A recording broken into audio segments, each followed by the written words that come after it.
Hi guys, welcome to mister Nitish kitchen. இன்னைக்கு நம்ம என்ன ரெசிபி செய்ய போறோம்னா எலக்ட்ரிக் ரைஸ் குக்கர்ல சிம்பிளா குயிக்கா ஈஸியா எப்படி வெஜிடபிள் புலாவ் செய்யலாங்கிறத வாங்க வீடியோக்குள்ள போய் பார்க்கலாம்.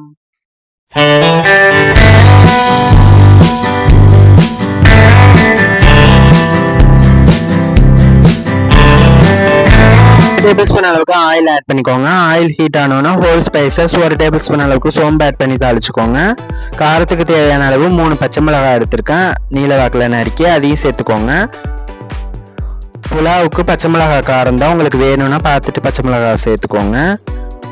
2 மீடியம் சைஸ் ஆனியனை நீல வாக்கில் நறுக்கி வச்சிருக்கேன், அதையும் சேர்த்து நல்லா வதக்கி எடுத்துக்கோங்க. 2 கொத்து கருவேப்பிலையை கிள்ளி சேர்த்துக்கோங்க, அப்போதான் வாசமாக இருக்கும். தேவையான அளவு கொஞ்சமாக கல் உப்பு சேர்த்து வதக்கிக்கோங்க, அப்போ தான் சீக்கிரம் வதங்கும். இப்போ 2 டேபிள் ஸ்பூன் அளவுக்கு இஞ்சி பூண்டு விழுதி சேர்த்து நல்லா பச்சை ஸ்மெல் போகிற அளவுக்கு வதக்கி எடுத்துக்கோங்க.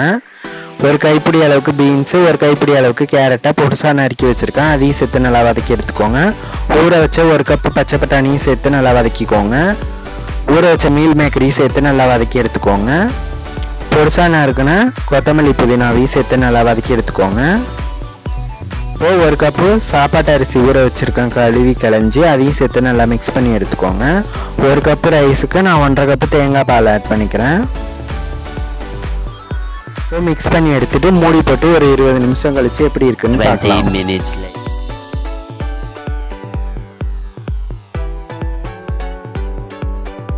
இப்போ 20 நிமிஷம் ஆயிடுச்சு, ஜம்முன்னு வெஜிடபிள் புலாவ் ரெடி ஆயிடுச்சு. இதே மாதிரியே நீங்களும் ட்ரை பண்ணி பார்த்துட்டு எப்படி இருக்குங்கிறத கமெண்ட் பாக்ஸில் சொல்லுங்கள். நான் இன்னைக்கு சுட சுட வெஜிடபிள் புலாவுக்கு காரசாரமான உருளைக்கிழங்கு வறுவல் வச்சு சர்வ் பண்ணுறேன். நீங்கள் ஏதாவது கிரேவி வேணா கூட வச்சு சர்வ் பண்ணலாம். பாய், நெக்ஸ்ட் வீடியோவில் பார்க்கலாம். இதே மாதிரியே நீங்களும் மறக்காமல் ட்ரை பண்ணி பார்த்துட்டு எப்படி இருக்குங்கிறத கமெண்ட் பாக்ஸில் சொல்லுங்கள். மறக்காமல் சேனலை சப்ஸ்கிரைப் பண்ணி வச்சுக்கோங்க. ஆளுங்கிற பெல் ஐக்கானை மறக்காமல் கிளிக் பண்ணி வச்சுக்கோங்க, அப்பதான் நான் போடுற வீடியோ உடனே நோட்டிஃபிகேஷன்ல வரும். பாய்.